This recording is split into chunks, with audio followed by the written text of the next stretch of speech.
হরে কৃষ্ণ। শ্রীমদ্ ভগবতের দশম স্কন্ধের 87তম অধ্যায় মূর্তিমান বেদ সমূহের প্রার্থনা শ্রবণ করুন। শ্রী পরীক্ষিত মহারাজ বললেন, হে ব্রাহ্মণ, যাকে বাক্যে প্রকাশ করা যায় না সেই পরম ব্রহ্মকে বেদসমূহ প্রত্যক্ষভাবে কিভাবে বর্ণনা করতে পারে? বেদসমূহ জড়া প্রকৃতির গুণত্রয়কে বর্ণনা করার জন্য সীমাবদ্ধ, কিন্তু পরম ব্রহ্ম সকল জাগতিক প্রকাশ ও তাদের কারণ সমূহের অতীত হওয়ায় তিনি হচ্ছেন নির্গুণ।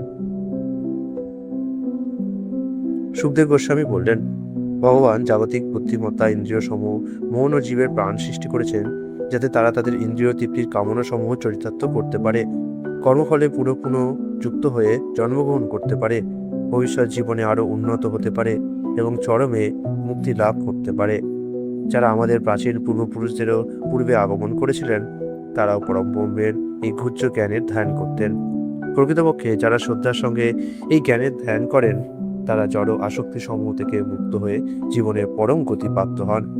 এই বিষয়ে আমি ভগবান নারায়ণ বিষয়ক একটি কাহিনী আপনার কাছে বর্ণনা করব। এটি একটি কথোপকথন যা একবার শ্রী নারায়ণ ঋষি ও নারদ মুনির মাঝে সংঘটিত হয়েছিল। একবার ব্রহ্মাণ্ডের বিভিন্ন গ্রহ সমূহে ভ্রমণ করতে করতে ভগবানের প্রিয় ভক্ত নারদ সনাতন ঋষি নারায়ণকে দর্শন করার জন্য তার আশ্রমে গমন করলেন। ব্রহ্মার প্রথম দিনটির শুরু থেকে ভগবান নারায়ণ ঋষি এই জগৎ ও পরজগতে সকল মনুষ্যগণের কল্যাণের নিমিত্ত যথাযথ রূপে ধর্মপালন, পারমার্থিক জ্ঞান ও আত্মসংযমের উদাহরণ প্রদর্শন পূর্বক এই ভারতভূমিতে তপস্যারত হয়েছেন। সেখানে কলাপ গ্রামের ঋষিগণ মধ্যে উপবিষ্ট ভগবান নারায়ণ ঋষির কাছে নারদ গমন করলেন। হে গুরুনায়ক, ভগবানকে প্রণাম নিবেদনের পর এই একই প্রশ্ন নারদ তাকে জিজ্ঞাসা করেছিলেন, যে প্রশ্ন আপনি আমাকে করেছেন। ঋষিগণ শ্রবণ করেছিলেন যে জনলোকবাসীদের মধ্যে সংগঠিত পরম ব্রহ্ম বিষয়ক একটি প্রাচীন আলোচনা ভগবান নারায়ণ ঋষি নারদ মুনিকে বর্ণনা করেছেন। ভগবান বলেন, হে স্বয়ম্ভু পূর্ণার পুত্র, অনেকদিন আগে একবার জনলোক নিবাসী ঋষিগণ চিন্ময় ধ্বনিসম উন্নয়িত করে পরম ব্রহ্মের উদ্দেশ্যে এক মহাযজ্ঞ সম্পাদন করেছিলেন। ব্রহ্মার মানস পুত্র এই সকল ঋষিগণ সকলেই ছিলেন শুদ্ধ ব্রহ্মচারী। প্রলয়কালে যার কাছে বেদসমূহ অবস্থান করে, সেই ভগবানকে দর্শন করার জন্য তুমি যখন শ্বেত দ্বীপে গমন করেছিলে, সেই সময় জনলোকবাসীদের মধ্যে পরম ব্রহ্মের প্রভৃতি বিষয়ে একটি সুন্দর আলোচনা শুরু হয়েছিল। প্রকৃতপক্ষে তুমি এখন আমাকে যে প্রশ্ন করছো, সেই একই প্রশ্ন তখন উত্থিত হয়েছিল। যদিও এই সকল ঋষিগণ বেদ অধ্যয়ন ও তপস্যার নিরিখে প্রত্যেকের তুল্য ছিলেন এবং শত্রু মিত্র নিরপেক্ষজন বিশেষ সকলকেই সমভাবে দর্শন করতেন, তারা তাদের একজনকে বক্তারূপে নির্বাচিত করে অবশিষ্টগণ আগ্রহী শ্রোতা হলেন।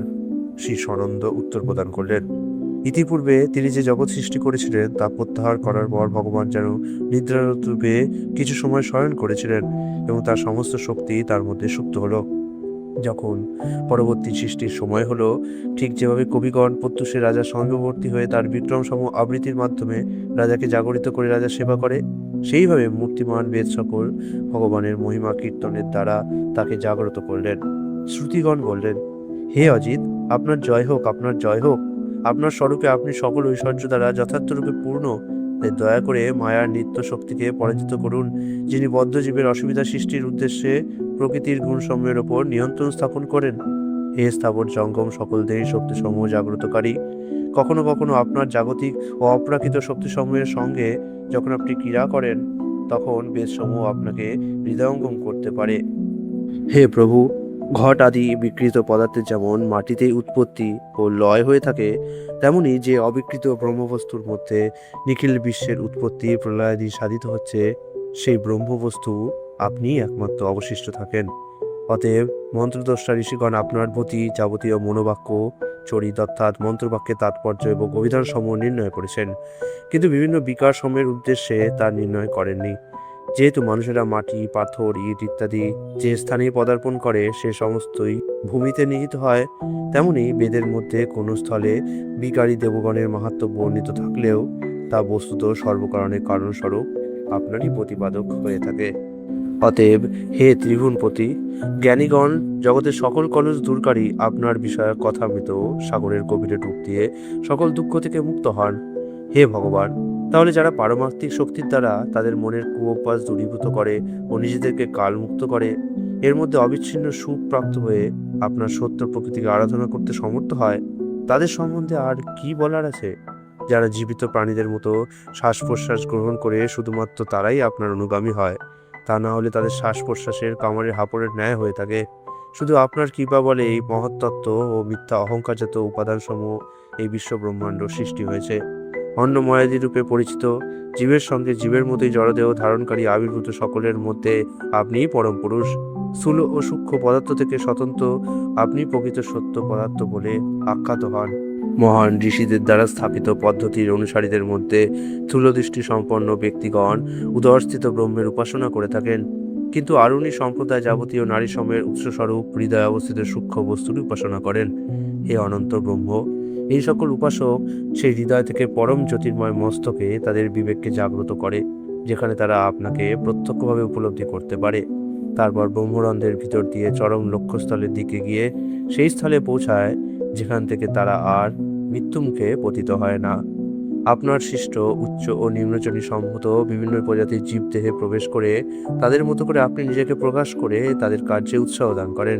ঠিক অগ্নি যেরূপ দাহ্য বস্তুর আকার অনুসারে বিভিন্ন লোকে নিজেকে প্রকাশ করে, তাই নিষ্কলঙ্ক বুদ্ধি সম্পূর্ণ জড় আসক্তি মুক্ত জীবেরা সকল নশ্বর জীবের মধ্যে আপনার অভিন্ন অপরিবর্তনীয় সত্তাকে স্থায়ী সত্য বলে উপলব্ধি করেন। প্রত্যেক জীব বিভিন্ন শরীরে অবস্থান করে বস্তুত স্থূল বা সূক্ষ্ম পদার্থের দ্বারা আবরণ শূন্য হয়ে নিজ কর্মবশে দেহ সৃষ্টি করছে। বেদ সময়ের বর্ণনা মতে এর কারণ হলো জীব সর্বশক্তিমান আপনার অবিচ্ছেদ্য অংশ। এটাকে নরের পদমর্যাদা রূপে নির্ণয় করে অনুপ্রাণিত মনীষীগণ বিশ্বাস সহকারে এই পৃথিবীতে যাবতীয় বৈদিক কর্মসমূহের অর্পণস্থল ও মুক্তির উৎসস্বরূপ আপনার শ্রীপাদপদ্মের উপাসনা করে থাকেন। হে ঈশ্বর, যারা জীবকুলকে দুর্বোধ্য আত্মতত্ত্ব জ্ঞানদানের জন্য আপনার স্বরূপ প্রকাশ করে আপনার লীলারূপ বিশাল অমৃত সমুদ্রে অবগাহনে দ্বারা জড়জীবনের শান্তি দূর করেছেন এবং আপনার শ্রীপাদপদ্মে হংসকুলের ন্যায় বিচরণশীল ভক্তগণের সঙ্গে গৃহসুখ ত্যাগ করেছেন, তেমন মহাত্মাগণ মুক্তিপদও কামনা করেন না। হে প্রভু, এই মানব দেহ যখন আপনার সেবায় ব্যবহৃত হয় তখন এই বিনশ্বর দেহ আত্মা সুহিত এবং প্রিয়জনের ন্যায় আচরণ করে, কিন্তু দুর্ভাগ্যবশত যদিও আপনি বদ্ধ আত্মাদের প্রতি সর্বদা কৃপা প্রদর্শন করেন, স্নেহবশত তাদের সকল দিক দিয়ে সাহায্য করেন এবং আপনি তাদের প্রকৃত আত্মা হলেও সাধারণ লোকেরা আপনাতে আনন্দ পায় না। পরিবর্তে তারা মায়ার উপাসনা করে আত্মঘাতী হয়। হায়, যেহেতু তারা অসতের উপাসনায় আসক্ত হয়ে কৃতকার্য লাভের আশা করে, তাই তারা বিভিন্ন রকম নিজ দেহ ধারণ করে মহাভয়ং সংকুল সংসারে ক্রমাগত পরিভ্রমণ করে। মুনিগণ তাদের প্রাণ, মন ও ইন্দ্রিয়াদি নিয়ন্ত্রণ করে দৃঢ় যোগযুক্ত হয়ে হৃদয়ে যে পরম তত্ত্বের উপাসনা করেন, ভগবানের শত্রুগণও শুধু আপনাকে স্মরণ করেই সেই একই তত্ত্ব লাভ করেছে। তেমনি আমরা সতীগণও যারা সাধারণভাবে আপনাকে সর্বব্যাপ্ত দেখি, আপনার চরণ কমল থেকে একই অমীয় সুধা লাভ করব। আপনার সর্বসদৃশ বাহুল্যতার প্রতি আকৃষ্ট হয়ে ব্রজবালাগণ সেই সুধা উপভোগে সক্ষম, কারণ আপনি আমাদের ও ব্রজনারীদের প্রতি একইভাবে দৃষ্টিপাত করেন। এই বিশ্বে সম্প্রতি যাদের জন্ম হয়েছে শীঘ্রই তারা মৃত্যুবরণ করবে। মহর্ষি ব্রহ্মা আদি অন্যান্য ক্ষুদ্র বৃহৎ দেবগণ ও সকল শ্রেণীর পূর্ব থেকেই বিদ্যমান সেই পূর্বসিদ্ধ পুরুষোত্তম আপনাকে কোন ব্যক্তি জানতে পারবে? তিনি যখন যাবতীয় সৃষ্ট পদার্থ সংহার করে যোগনিদ্রায় মগ্ন থাকেন, তখন স্থূল ও সূক্ষ্ম পদার্থে সৃষ্ট স্থূল শরীর, কালবেগ অথবা প্রকাশিত স্বাস্থ্য কিছুই অবশিষ্ট থাকে না। হে ভগবান, আমরা আপনার প্রার্থনা করি। খণ্ড আধিকারিকগণ ঘোষণা করেন যে পদার্থ থেকে জীবের উৎপত্তি, আত্মার নিত্যগুণ বিনাশশীল ব্যক্তিত্ব হলো আত্মা ও পদার্থের পৃথক বৈশিষ্ট্যের মিশ্রণ বা জড় কর্মাদি বাস্তব সত্যতা সৃষ্টি করে। এইরূপ সকল আধিকারিকগণেরই উপদেশাবলী ভুল ধারণার উপর প্রতিষ্ঠিত, যা নাকি সত্যকে গোপন করে। দ্বৈতবাদীদের ধারণা ত্রিগুণময়ী প্রকৃতিজাত জীব শুধুমাত্র অজ্ঞতার ফল। আপনার ভিতর এরূপ ধারণার কোনো প্রকৃত ভিত্তি নেই, কেননা আপনি সকল ভ্রান্তির অতীত এবং সর্বদাই সম্পূর্ণ সচেতন। সরল ইন্দ্রিয়গোচর অসৎ বস্তু থেকে জটিল মানবদেহ পর্যন্ত এই ত্রিগুণাত্মক জড়া প্রকৃতির সকলই এই বিশ্বের অন্তর্ভুক্ত। এই সকল অসৎ বস্তু সৎ বলে প্রতীত হলেও আপনার ওপর মনের প্রবল প্রভাববশত এগুলি সৎ, দিব্য ও সত্যের মিথ্যা প্রতিফলন মাত্র। তবুও পরমাত্মা তত্ত্বজ্ঞ ব্যক্তিগণ সমগ্র জড় সৃষ্টিকে পরমাত্ম রূপ সদ্বস্তুর কার্য বলে মনে করেন। যেমন সোনার তৈরি বস্তুকে নিশ্চয়ই পরিত্যাগ করা হয় না, কারণ তার ভিতরের মূল বস্তু প্রকৃত সোনা। সুতরাং আপনার সৃষ্ট ও তার ভিতরেই অনুপ্রবিষ্ট বিশ্ব নিঃসন্দেহে আপনার থেকে পৃথক নয়। হে ভগবান, যারা আপনাকে নিখিল জীবের আশ্রয় রূপে সেবা করেন, তারাই মৃত্যুকে অবজ্ঞা করে তার শিরে পদচারণ পূর্বক সহজেই তাকে অতিক্রম করেন। যারা ভক্তিশূন্য, তারা পণ্ডিত হলেও বেদবাক্যের দ্বারা পশুর ন্যায় আপনি তাদের এই কর্মমার্গেই আবদ্ধ করে রাখেন। যারা আপনার প্রতি প্রেম ভাবাপন্ন, তারাই নিজেকে এবং অপরকে পবিত্র করে থাকেন। আপনার বিরোধী অন্য কেউ এ কাজে সক্ষম হন না। হে প্রভু, আপনি জড়া বুদ্ধি রহিত হলেও সকলের যাবতীয় ইন্দ্রিয় শক্তির পরিচালক। খণ্ডরাজ্যের অধিপতিরা যেরূপ তাদের অধীশ্বরকে কর প্রদান করেন এবং নিজ নিজ প্রজাগণের উপহার ভোগ করেন, তেমনি দেবতাগণ ও জড়া প্রকৃতি স্বয়ং আপনাকে উপঢৌকন প্রদান করে। এইভাবে সকল দেবগণ বিশ্ব সৃষ্টিকর্তা আপনার ভয়ে ভীত হয়ে নিজেদের উপর আরোপিত কর্ম সম্পাদন করছেন। হে নিত্যমুক্ত অতীন্দ্রিয় ভগবান, আপনার দৃষ্টিক্ষেপ মাত্র মগন মায়ার সঙ্গে আপনার লীলাবিলাস হয়, তখন আপনার জড়াশক্তির দ্বারা চরাচরাত্মক বিভিন্ন প্রজাতির জীবের আবির্ভাব হয়। পরম কারণিক আপনি আকাশের মতো সর্বত্র সমানভাবে অবস্থিত বলে কাউকে আপনি ঘনিষ্ঠ বন্ধু এবং কাউকে অজানা ভিন্ন গোত্রীয় প্রাণীরূপে দেখেন না। এই অর্থে আপনি শূন্য গর্ভ সদৃশ। হে নিত্যস্বরূপ, অনন্ত জীব যদি সর্বব্যাপ্ত হয় এবং নিত্যরূপের অধিকারী হয়, তবে সম্ভবত আপনি তাদের চূড়ান্ত শাসক হতে পারেন না। কিন্তু যেহেতু তারা আপনার নির্দিষ্ট অঙ্গ থেকে জাত এবং তাদের রূপ পরিবর্তনশীল বলে আপনার দ্বারা তাদের নিয়ন্ত্রণ সম্ভব। নিশ্চয়ই কোনো বংশের উপাদান সরবরাহকারী অপরিহার্যভাবে তার নিয়ামক, কারণ উপাদান ব্যতি রেখে উৎপাদন সম্ভব নয়। যে মনে করে যে সে জানে ভগবানের সকল রূপের মধ্যেই তিনি সমভাবে বর্তমান, তার কাছে শুধুই মায়া। কেননা জাগতিক উপায়ে যে জ্ঞানই সে লাভ করুক না কেন, সেটি অবশ্যই অসম্পূর্ণ। হে ভগবান, শুধু প্রকৃতি বা পুরুষের দ্বারা জীবের সৃষ্টি হয় না। জল ও বায়ুর মিশ্রণে যেমন বুদ্বুদের সৃষ্টি হয়, তেমনি প্রকৃতি ও পুরুষের সংযোগে প্রাণীগণের সৃষ্টি হয়ে থাকে। নদী সকল যেমন সমুদ্রে বিলীন হয়, অথবা বিভিন্ন ফুলের রস মিশ্রিত হয়ে যেমন মধুর সৃষ্টি হয়, তেমনি সকল বদ্ধ আত্মা তাদের বিভিন্ন নাম ও গুণ সহ পরম পুরুষ আপনাতে লীন হয়। কিভাবে আপনার মায়া শক্তি জীবগণকে ভুল পথে চালিত করে, জ্ঞানীগণ সেটা বুঝতে পেরে আপনার প্রতি প্রীতিপূর্ণ সেবা দান করে। জন্মমৃত্যু চক্র থেকে মুক্তির উৎস আপনি। কিভাবে বা সংসার জীবনের ভীতি আপনার বিশ্বস্ত সেবকদের প্রতি কার্যকরী হয়। অপরপক্ষে আপনার ভ্রুকুটি সময়ের স্তর বেশযুক্ত চাকা, যারা আপনার স্মরণ গ্রহণে অনীহা প্রকাশ করে, তাদের বারবার ভয় দেখায়। মন হলো বেগবান ঘোড়ার মতো, যারা তাদের ইন্দ্রিয় প্রাণকে জয় করেছেন, তারাও মনরূপ ঘোড়াকে নিয়ন্ত্রণ করতে পারেন না। যারা গুরুচরণে আশ্রয় ছাড়া এই অশান্ত মনকে শান্ত করতে চেষ্টা করেন, তারা বিভিন্ন প্রকার দুঃখের মাঝে শত শত বাধার সম্মুখীন হন। হে অজ, তারা সমুদ্রের মাঝে কর্ণধারবিহীন নৌকার বণিকদের মতো। আপনার শরণাপন্ন ব্যক্তিদের কাছে আপনি পরমানন্দময় পরমাত্মারূপে প্রকাশিত। এরূপ ভক্তদের কাছে স্বজন, সুদ, দেহ, স্ত্রী, ধন, গৃহ, ভূমি, প্রাণ এবং যানবাহনাদির কি প্রয়োজন? আপনার পরমার্থ উপলব্ধিতে ব্যর্থ, ইন্দ্রিয় তর্পণ সুখের পিছনে ধাবিত এই স্বভাবত বিনশ্বর ও অন্তঃসারশূন্য সংসারে কোনো কিছুই তাদের আনন্দ দিতে পারে কি? মিথ্যা দম্ভযুক্ত মুনিগণ বহু তীর্থক্ষেত্র ও লীলাময় পরম পুরুষের লীলাক্ষেত্র সমূহে সেবা করেন। এরূপ ভক্তগণ আপনার শ্রী পাদপদ্ম হৃদয় ধারণ হেতু তাদের পাদদক সর্বপাপ বিনাশ করে। কেউ যদি একবার মাত্র তার মন আপনার প্রতি উন্মুখ করে, তবে নিত্য সুখময় পরম পুরুষ আর তাকে তার সংসার জীবনে নিমগ্ন হতে দেন না। কেননা সেই জীবন শুধু মানুষের সৎ গুণাবলী হরণ করে নেয়। এখন উত্থাপন করা যেতে পারে যে এই বিশ্ব নিত্য সৎ, কেননা এটি নিত্য সত্য থেকে উদ্ভূত হয়েছে। কিন্তু এরূপ যুক্তি তর্কশাস্ত্রের দ্বারা বিচার্য। কখনো কখনো কার্যকারণের আপাত অভিন্নতা সত্য প্রমাণে ব্যর্থ হয়, আবার অন্য সময়ে কোনো প্রকৃত সত্যের ফলও ভ্রান্ত হয়। এছাড়াও এই বিশ্বজগৎ নিত্য সত্য হতে পারে না, কেননা এটি শুধু পরম সত্যের প্রকৃতি গ্রহণ করে না, সত্য আবৃত্তিকারী মিথ্যাকেও গ্রহণ করে। প্রকৃতপক্ষে এই জগতের দৃশ্যরূপ কেবল অন্ধ পরম্পরা কল্পিত বিন্যাস মাত্র। বস্তুত কোনো বৈচিত্র্য নেই। এদের বিবিধ অর্থ ও তার প্রয়োগের দ্বারা আপনার বেদবাণী বলি সংক্রান্ত ধর্মীয় অনুষ্ঠানের জাদুবিদ্যার কথা শুনে তাদের মন অসাড় হয়ে গেছে। তাদের সকলকে এসব হতবুদ্ধি করে দিয়েছে।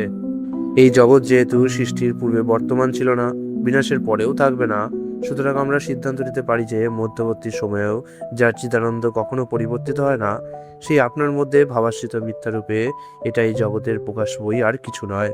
এই বিভিন্ন জড় বস্তুর বিবিধ রূপে রূপান্তরিত বিশ্বকে আমরা পছন্দ করি।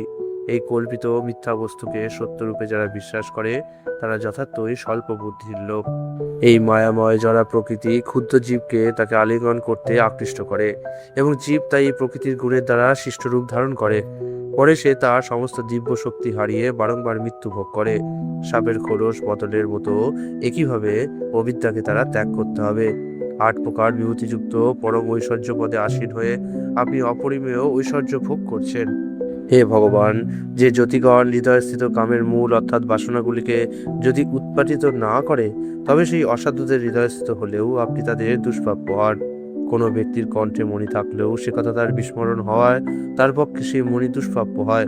সেই রকম আপনি ভক্তদের সাক্ষাৎ অনুভূত হন। ইন্দ্রিয় তর্পণ ভোগপরায়ণ যোগীদের ইহকাল ও পরকাল এই উভয়কালই অসুখ, অর্থাৎ ইহকালে মৃত্যু ভয় ও পরকালে আপনাকে অপ্রাপ্তির জন্য ভয় হয়ে থাকে। হে সরৈশ্বর্যশালী, আপনার সম্বন্ধে উপলব্ধি হলে অতীতের পাপ ও পুণ্য কর্মের ফলে উদ্ভূত সৌভাগ্য ও দুর্ভাগ্য সম্বন্ধে আর কোনো চিন্তা থাকে না, কেননা আপনি তখন এই সৌভাগ্য ও দুর্ভাগ্যের নিয়ন্ত্রণ করে থাকেন। সাধারণ জীব তার নিজের সম্বন্ধে যা বলে থাকে, এইরূপ বোদ্ধাগণও তার অবমাননা করেন না। মনুর উত্তরাধিকারীগণের দ্বারা যুগে যুগে আপনার গুণ কীর্তনকারী ব্যক্তিগণের কাছ থেকে আপনার মহিমা শ্রবণ করার ফলে আপনি তাদের অন্তিম আশ্রয় বা মুক্তিরূপে পরিগণিত হন। যেহেতু আপনি অসীম, তাই স্বর্গের দেবগণ বা আপনি স্বয়ং কেউ আপনার মহিমার অন্ত পায় না। আবরণে আবৃত অনন্ত ব্রহ্মাণ্ড আকাশে ধূলিকণার ন্যায় কালচক্রের দ্বারা আপনার মধ্যে পরিভ্রমণ করতে বাধ্য হচ্ছে। ভগবান ভিন্ন সবকিছুই আপনার মধ্যে লয় পাওয়ায় পদ্ধতি অনুসরণ করে শ্রুতিগণ তাদের শেষ সিদ্ধান্ত রূপে আপনার প্রকাশে সফল হন। ভগবান শ্রী নারায়ণ ঋষি বললেন, পরম পুরুষ পরমেশ্বর ভগবান সম্বন্ধে এই সকল নির্দেশ শ্রবণ করে ব্রহ্মার পুত্রগণ তাদের পরম লক্ষ্য উপলব্ধি করলেন। তারা সম্পূর্ণ তুষ্ট হয়ে সনন্দকে শ্রদ্ধা সহকারে পূজা করলেন। এইরূপে আকাশচারী প্রাচীন মুনিগণ নিখিল বেদ ও পুরাণ সমূহের গোপন রহস্যের তাৎপর্যভূত আত্মজ্ঞান সংগ্রহ করেছেন। হে ব্রহ্মার প্রিয় পুত্র নারদ, তুমিও ভক্তির সঙ্গে মানুষের বিষয় বিরাগ বিনাশকারী এই পরমাত্ম উপদেশ ধারণপূর্বক স্বেচ্ছায় পৃথিবীতে বিচরণ করো। শ্রী শুকদেব গোস্বামী বললেন, এইভাবে যখন শ্রী নারায়ণ ঋষি তাকে আদেশ করলেন, তখন সেই আত্ম অবগত বীরব্রত নারদ মুনি দৃঢ় বিশ্বাসে তার আদেশ গ্রহণ করলেন। হে রাজেন, সকল বিষয়ে কৃতকৃত্য মুনি তখন তার সুত বিষয়ে চিন্তা করে এই উত্তর দিলেন। শ্রী নারদ বললেন, যিনি সর্বভূতের সংসার মুক্তির জন্য সর্বাকর্ষক রূপসমূহ ধারণ করেন, সেই নিষ্কলঙ্ক পুণ্যশ্লোক ভগবান শ্রীকৃষ্ণকে আমি প্রণাম করি। শুকদেব গোস্বামী বলতে থাকলেন, এই কথা বলার পর নারদ শ্রী নারায়ণ ঋষি এবং তার সাধুতুল্য শিষ্যগণকে প্রণাম করলেন।